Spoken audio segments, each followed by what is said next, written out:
Bon, j'espère que le vent ne dérange pas trop parce qu'il y a quand même du vent assez fort là. Je vais vous montrer donc mon orge de printemps et pourquoi je vais la désherber en anti-graminée. Je suis dans une des zones où je sais que d'habitude j'ai du régras. Et là, il est largement temps que j'intervienne. Voici les pousses de régras. Donc vous voyez, c'est assez conséquent en population. Et l'orge, ben voilà, elle est tranquillement en train d'évoluer vers le talage, hein, tout doucement mais sûrement. Et donc je n'ai pas pu intervenir avant, je voulais intervenir au stade d'une feuille du régras. Mais malheureusement, c'était, ou heureusement, je ne sais pas en quel sens il faut le prendre, il pleuvait ou alors il y avait beaucoup de vent, hein. Cette année il y a quand même pas mal de vent. Donc cette nuit ou demain, je vais essayer d'intervenir. Mais là c'est même pas la peine, hein. Je vais vous mettre face au vent, vous allez voir le bruit que ça fait. Et de toute manière on voit toutes les feuilles qui bougent. Bon là il est 11h30 du matin. Je pense que c'est fichu jusqu'à minimum 19-20 h ce soir. Bon bah allez, une autre parcelle. Bon, me voici arrivé dans ma parcelle de petits pois d'hiver. Je vais vous montrer, j'ai un gros problème de graminées. Pourtant j'ai mis du Carbeflo, mais malheureusement il a pas bien fait effet parce que à ce moment là il pleuvait pas beaucoup. Donc vous voyez, j'ai des régras qui sont fort développés et à ce stade là il n'y a aucun produit qui arrivera à les faire. Par contre, l'énorme constat que je fais depuis quelques années, et mon technicien les a fait aussi, c'est que vous voyez, je n'ai aucune bactériose sur mes pois d'hiver, alors qu'en ce moment, dans tous les avertissements, on voit que les pois d'hiver sont pleins de bactérioses. Alors le constat que j'ai fait, je ne suis pas le seul, c'est quand on sème des pois d'hiver avec un mulch en surface, quel qu'il soit, que ce soit derrière une interculture ou que ce soit derrière beaucoup de paille ou des repousses, des graminées présentes, et ben la bactériose ne s'exprime pas. Moi j'en ai jamais vu sur mes pois d'hiver pour l'instant. Et par contre, tous ceux qui malheureusement qui labourent, qui font du travail traditionnel on va dire, sont en permanence pourris de bactériose. Alors après, c'est pas moi qui vais vous expliquer pourquoi. Je pense qu'il y a assez de chercheurs dans les instituts qui pourraient réfléchir à ça. Mais c'est un constat que j'ai fait et je ne suis pas le seul à le faire en ce sens. Bon, donc autre parcelle, ma parcelle de petits pois protéagineux de printemps ce coup-ci, que vous m'avez vu semer.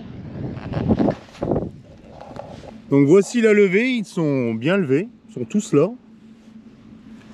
Pour l'instant, il n'y a aucune morsure de cytone, hein, des insectes qui font des tout petits ronds. Donc là, on n'en voit pas pour l'instant. Par contre, ce qu'on voit, vous voyez, c'est un début de levée de mauvaises herbes. Donc d'ici quelques jours, dès qu'il n'y aura plus de vent, je vais intervenir. Hein. Plus on intervient tôt, moins on a besoin de mettre une dose conséquente. Mais il faut quand même que tout soit levé. Donc vous voyez, c'est vraiment petit.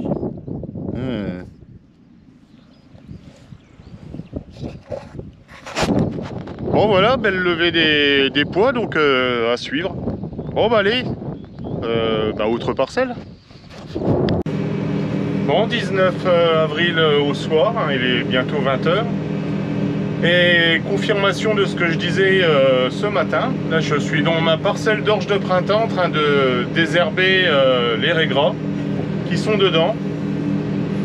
Et il n'y a pas un seul poil devant, donc c'est impeccable. Vous voyez la confirmation avec le verger qui est à côté, on ne voit pas une seule branche de bouger. Bon allez, j'arrive en pointe, je continue. 20 avril matin. Régulateur sur mon escourgeon où la dernière feuille est en fonction des pieds ou pointante ou début à ce qu'elle soit étalée dans les zones les plus précoces. Donc il est temps de faire un régulateur pour réduire la taille de la tige qui tient l'épi.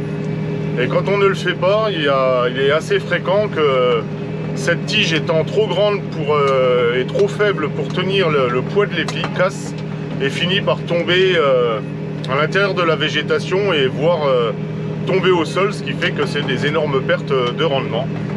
Donc comme il n'y a pas de vent, ou du moins on a un vent à 8-10 km/h, je suis venu assez tôt ce matin pour pouvoir traiter avant qu'il se lève, parce que je pense que ça fera certainement comme hier, où il n'y a que ce soir où je récupérerai une période de traitement des plus propices avec l'hygrométrie la meilleure.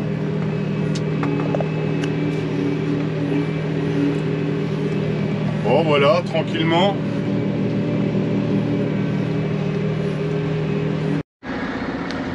Bonjour à tous, alors nous sommes le 21 avril, il est 17 h à peu près, il y a plu hier soir et je suis en train de passer l'un de mes outils. Alors désolé, il est très sale, on ne l'a pas lavé après les colzas.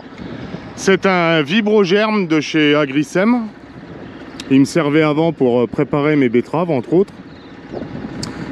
Donc cet outil est constitué, on va déjà commencer ici, de relève trace, de planches niveleuses. Et vous voyez qu'il fait son travail, puisque là on a passé, la dernière fois je vous avais fait montrer le coup de disco mulch que j'avais fait pour détruire la végétation qui était en place. Et donc j'avais suivi mon escourgeon qui est au-dessus. Et le deuxième coup qui a été passé hier matin, on a suivi le colza qui est en dessous, puisque la parcelle est en diagonale. Et ce coup-ci, je passe le vibromulch parallèlement donc à l'escourgeon. Donc je rattrape les petites bosses qu'on voit peut-être, je ne sais pas si on le verra à la vidéo, vous voyez ici. C'est le milieu du vibromulch et ses extrémités qui font une petite bosse, et ce qui fait que les planches niveleuses font le travail, elles étalent. Et en faisant travailler correctement les planches niveleuses, ça permet derrière de ne pas bourrer dans les dents. Alors ces planches niveleuses sont suivies d'un rouleau, d'un gros rouleau squelette, on va dire. Moi j'appelle ça comme ça, je ne sais pas si c'est le vrai terme. Ensuite d'une série de dents, vous voyez, 4 rangées de dents. À nouveau une planche niveleuse. Puis 2 rangées de crosskill. En vrai qui n'en font qu'un, mais ça évite que ça bourre tout simplement, puisque là vous voyez il y a un grand vide et derrière il y a le deuxième rouleau de crosskill. Puis derrière un petit rouleau squelette, mais ce coup-ci qui est en diagonale alors que l'autre était droit devant. Bon voilà, c'est un bel outil que j'avais acheté en 2018. Il avait été fabriqué donc d'occasion, il avait été fabriqué en 2017. J'ai acheté ça en Alsace. Et à ce moment-là, le matériel ne s'était pas envolé comme il l'est maintenant, puisque j'avais dû le payer 18 500 € hors taxe, plus 500 € de transport. Je pense qu'à l'heure actuelle, on est plus dans les 40 000 ou 45 000 € facile. Bon voilà, désolé qu'il soit sale, mais ça fait un très bel outil quand même. Et donc maintenant, je me suis donc arrêté dans la partie qui est la plus fraîche, d'ailleurs ça se voit. C'est là où je m'étais arrêté, que j'avais fait le comptage de vers de terre. Vous voyez au-dessus, on voit là, c'est déjà beaucoup plus blanc. Et puis à partir de là où est le tracteur et au-dessus, là ça commence à être la terre de craie, puisque les ciments Calcia sont juste derrière, là où ils fabriquent du ciment. Et donc le travail au sol, vous voyez, ça y est, là tout est mort, tout est en surface. Alors le gros avantage, c'est que j'ai pas de terre fine, il me reste encore de la motte qui est très friable. Vous voyez, même celle-ci, c'est vraiment friable. Et le boulot, donc c'est pour semer du tournesol. Et le boulot que l'on va faire demain avec le semoir, alors j'essaierai de filmer demain, avec le semoir de précision, ça va être de semer donc le tournesol à 2,5 cm, entre 2 et 3 cm, mais c'est de faire travailler les chasse-mottes. Vous voyez que le chasse-motte il puisse simplement dégager la terre comme ça, pour que le semoir sème dans la terre, mais ça permettra d'avoir, en plus de tous les débris végétaux, des mottes qui restent en surface. Ce qui fait que si jamais il pleut beaucoup, et ben ce sera pas du tout, j'ai pas de battance ici, alors que j'irai pas, mais je peux vous montrer des parcelles pas très loin d'ici qui sont semées en betterave et qui sont déjà avec une croûte dessus, tout simplement parce que ça a été travaillé avec une fabrication de terre fine, on va dire excessive en surface. Voilà. Bon bah écoutez, les éoliennes ont changé de sens, elles sont dirigées vers l'ouest. Donc ils nous annoncent 1 mm cette nuit. Donc je pense que ça ne dérangera pas pour semer demain. Et puis en espérant qu'on arrive à semer mes 8 hectares et demi un peu passés là, de tournesol. Avant dimanche où ils annoncent 10 mm. Bon on verra bien. Bon allez écoutez, je vous laisse là-dessus. Puis je vais faire quelques petites prises de vue depuis le tracteur vers le vibromulch. Allez à plus, salut.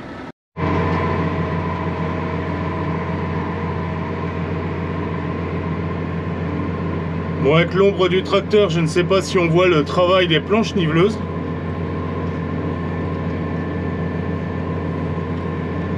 J'essaierai de filmer en l'autre sens, mais en l'autre sens, ça va être ça va être le soleil qui va gêner peut-être. Mais voilà, un très bon boulot des planches niveleuses. Alors à savoir que si jamais je relevais les planches niveleuses pour qu'elles poussent moins de terre, le souci c'est qu'après les buttes de terre, c'est ce qui suit derrière qui vont devoir égaliser, et c'est pas leur boulot. Le boulot des rouleaux qui sont derrière, c'est de retasser, et pas de retasser en surface parce que ça n'a pas été labouré, et pas d'égaliser. Et si vous vous en servez pour égaliser, forcément votre rouleau il se remplit et puis il bourre, ou alors ce sont les dents qui sont derrière qui se remplissent et qui bourrent. Bon voilà, un outil qui fait 5 tonnes 950, j'ai vu sur la plaque constructeur. Donc ça fait un outil qui fait son poids quand même.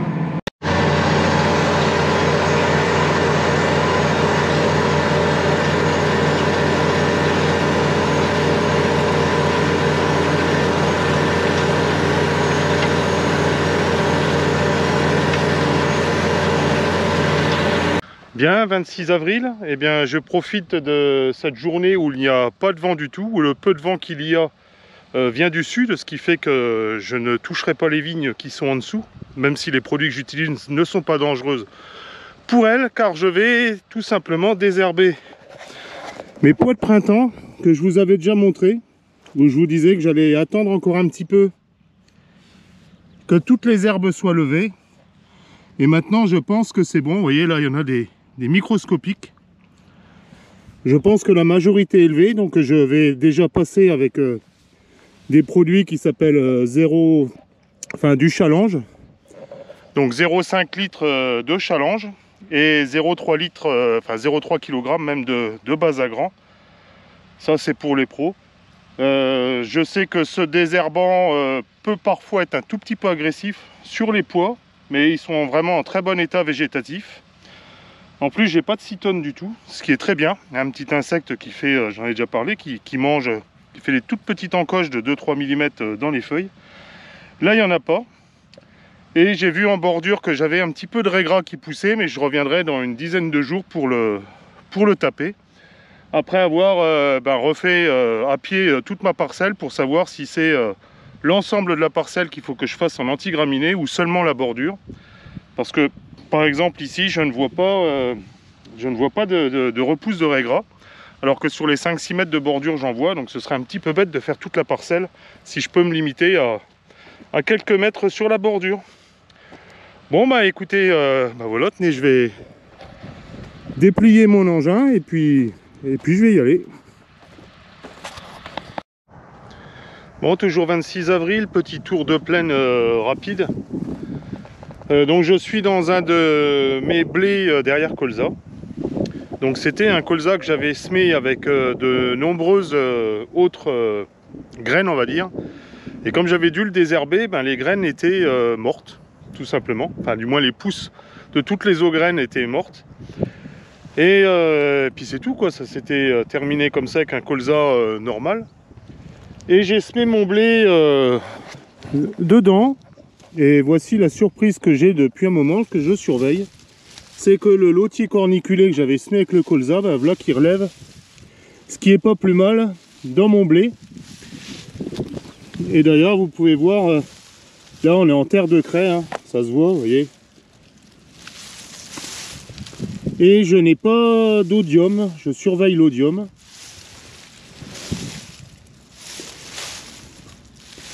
Donc je vais continuer à tourner dans ma parcelle pour voir s'il y a des ronds d'odium qui apparaissent ou pas.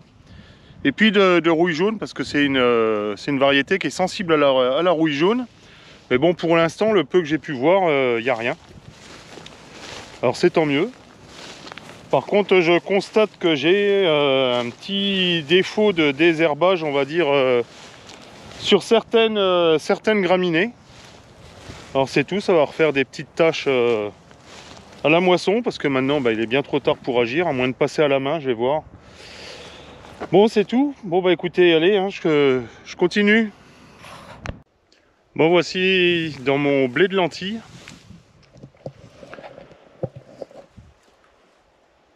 Donc très beau blé. Maintenant on va regarder à l'intérieur. On va s'apercevoir qu'il y a voilà, quelques lentilles qui poussent. Mais bon, ça va pas faire grand chose. Par contre, j'étais venu là pour regarder si j'avais de l'odium et de la septo. Et pour l'instant, on va dire que c'est plutôt bien vert. Donc pour l'instant, aucun fongicide. Vu le stade, je vais attendre encore un petit peu pour prendre en compte la septo à un stade encore un peu plus avancé, pour tenter de ne faire que deux fongicides, c'est-à-dire un fongicide à la dernière feuille étalée et puis un fongicide épiaison certainement, enfin pas épiaison mais je veux dire à la floraison du blé. Bon, je constate aussi un petit loupé par endroit avec présence de quelques raies-gras. Alors on les voit pas encore, ici, mais bon, j'en ai trouvé quelques-uns. Bon, bien sûr, comme j'en parle, je vais pas les trouver. Et voilà. Et non, ça c'est pas du raigras. Ça voilà, ça c'est du vulpin. Donc rappelez-vous les petites zones que j'avais l'année dernière, les entre-deux. À cause de mon GPS qui déconnait, ça m'avait fait des petits entre-deux où l'antigraminé du coup n'avait pas pu fonctionner puisque ça n'avait pas été tout simplement désherbé. Voilà ce que ça provoque, c'est des repousses dans la culture suivante, parce que la dose avec une quantité normale de pieds par mètre carré, c'est-à-dire une quantité faible, que ce soit de vulpin ou que ce soit de raigras, marche très bien, mais par contre 99% de 1000 et 99% de 100, ça ne donne pas le même résultat. Et puis voilà, ce qui fait que je vais avoir une petite parcelle, je veux dire, il y a 8 hectares 65 là, qui va être un petit peu sale, c'est tout. Bon, il faudra que je récupère ça dans les autres cultures. Bon, on va regarder encore ici, voir. Non, voilà, c'est quand même sain. Bon, à surveiller, vous voyez, on en voit quelques petites pustules ici sur tige. Voilà, là, je sais pas si vous les voyez, elles sont blanches. Donc c'est à surveiller, hein, tant que c'est sur tige, c'est pas encore très grave. Surtout qu'il va repleuvoir, donc peut-être que ça va le lessiver. Par contre, ça aurait été sur feuille, il aurait fallu que j'intervienne. Bon, allez, autre parcelle. Bon, autre variété, alors celle-ci c'est chevignon de tête semée vers le 20 octobre. Donc un stade moins avancé que la parcelle qu'on vient de voir précédemment. Par contre, et je disais, tant que c'est sur tige, l'odium c'est pas très grave, mais là on commence à voir, bon ça c'était de l'odium d'hiver, mais des petits points blancs sur les feuilles. Voilà, sur le dos de certaines feuilles là, voilà. Je sais pas si vous voyez ici là, avec le soleil, je ne sais pas si on voit bien, ici aussi là. Donc l'odium, il faut savoir que vaut mieux la prendre dès le départ, parce qu'avec une toute petite dose, on peut couper complètement l'invasion d'odium. Si j'attends, ça risque de monter au fur et à mesure des étages. Et j'arriverai plus du tout à m'en sortir et ça va impacter assez fortement le rendement. Donc c'est une parcelle où je vais mettre certainement 0,3 litres de nisodium, sans vouloir faire de pub. Voilà, c'est ce que je vais utiliser. Et dans cette parcelle, alors je ne les trouve pas là, c'est la parcelle où j'avais des... voilà, ça y est, je suis dedans, où j'avais des févroles l'année dernière. Et j'avais des ronds de chardon, hein, rappelez-vous, j'avais fait passer un engin qui coupait les chardons, les têtes de chardon pour ne pas utiliser de produits phyto. Mais du coup, voilà, j'ai des belles taches de chardon qui sont là. Alors maintenant, ils sont tous levés, j'aurais pu intervenir avant, mais le problème c'est que le chardon, ça lève des fois sur un mois et demi. Là maintenant, je sais qu'ils sont tous présents. Alors c'est tout, je vais devoir intervenir avec un sulfolinuré, hein, de l'Allier certainement, pour leur faire baisser la tête, hein, pour aller jusqu'à la moisson sans qu'ils montent à fleur, puis pour qu'ils aient du mal à trocher sous terre. Et je ne peux rien utiliser d'autre que ceci, tout simplement parce que eh bien, les vignes sont débourrées, elles sont entre 2 et 4 feuilles. Et toute intervention avec une hormone est complètement proscrite. Bon alors, allez, autre parcelle. Bon, encore une parcelle de chevignons. Alors celle-ci, c'est celle qui avait été semée en direct dans ma luzerne. Donc la luzerne a reçu 10 grammes d'Allier. Alors je ne sais pas si c'est suffisant ou si le produit n'a pas encore fait effet. Mais bon, elle était, la dernière fois que j'avais fait une vidéo, elle était au niveau, on va dire, si j'avais rien fait, elle serait à ce niveau-là. On voit quand même là qu'elle est à moitié de la taille du blé. Par contre, le blé, c'est aussi du chevignon. Eh bien, on constate que, comme dans l'autre, il y a de l'odium qui commence à monter. Là, il est là, il n'était pas là il y a quelques jours.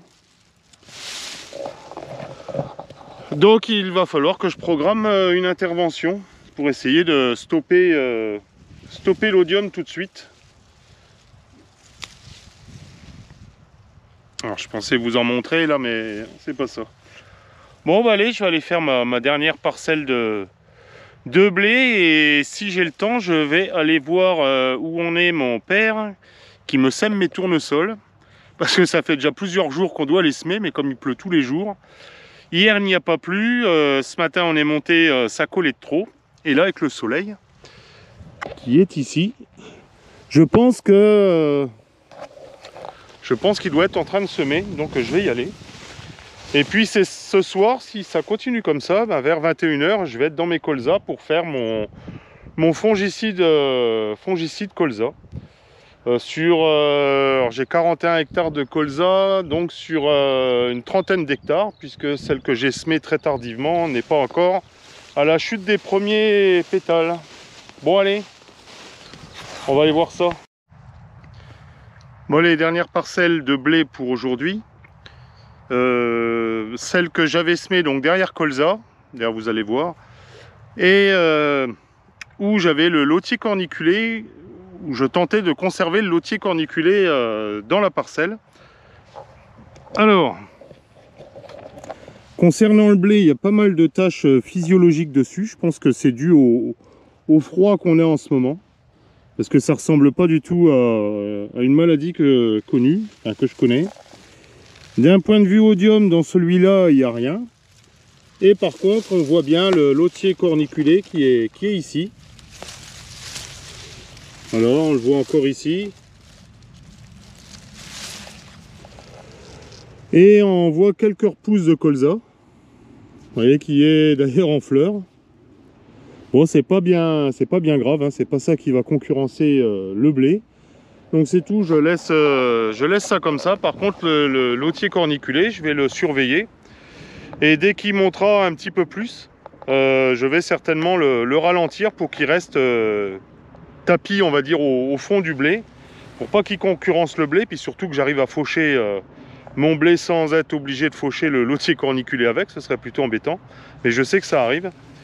Et afin que celui-ci fasse un couvert cet été, une fois que le blé sera fauché, puisqu'il sera mis au soleil et logiquement il devrait à nouveau exploser.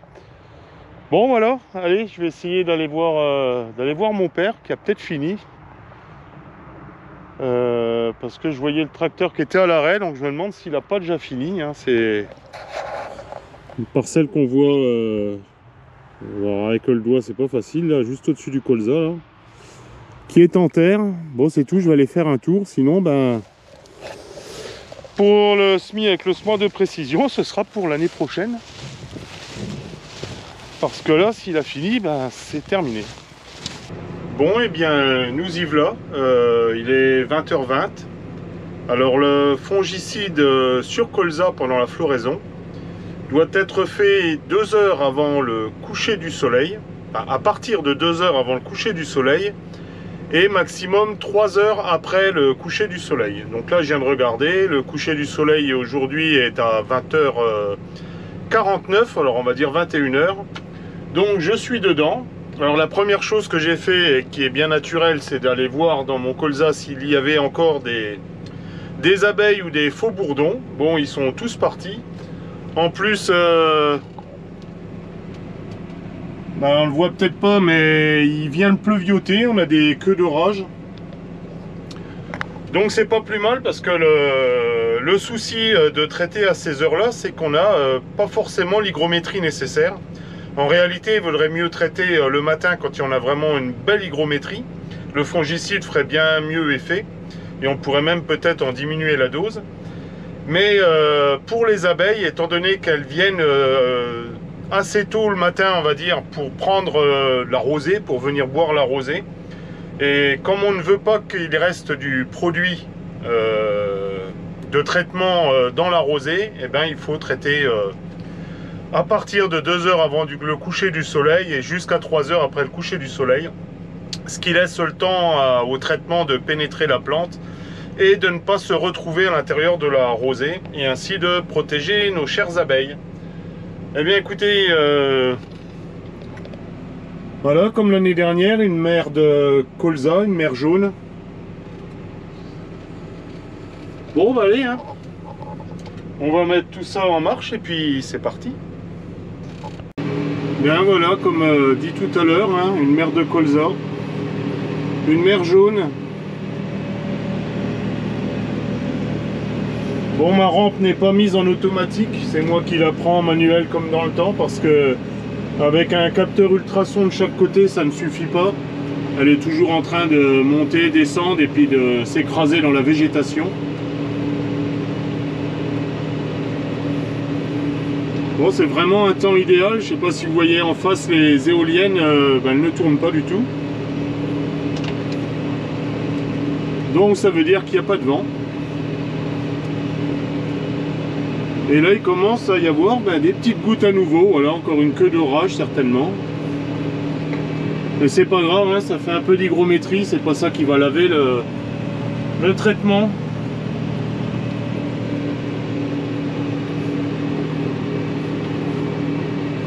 Bon, allez, je vous laisse là-dessus. Je vais finir ma parcelle. Il me reste 3 hectares et demi. Et puis attaquer les autres parcelles parce qu'il me reste encore 35 hectares à peu près à faire. Bon, allez, à plus, bonne soirée à tous.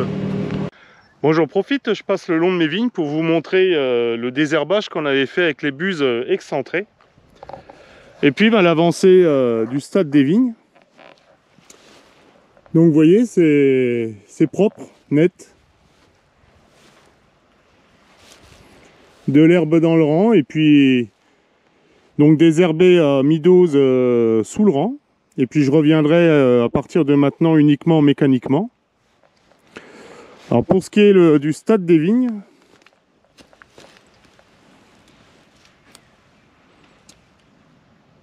voilà, comme d'habitude, hein, les bourgeons de bout de charpente commencent toujours à démarrer puisque la sève va d'abord au bout puis tout doucement pousse sur les bourgeons inférieurs. Donc voilà, on est à 2 feuilles. Et puis voilà, tous mes petits arbres, ça commence à prendre un petit peu, à avoir de la gueule comme on dit. En espérant que cette année, ils prennent encore un bon mètre. Bon, bah écoutez, ce sera tout pour aujourd'hui. Allez, en attendant, j'espère que la vidéo vous a plu. Et puis, je vous dis à la prochaine vidéo. Allez, salut!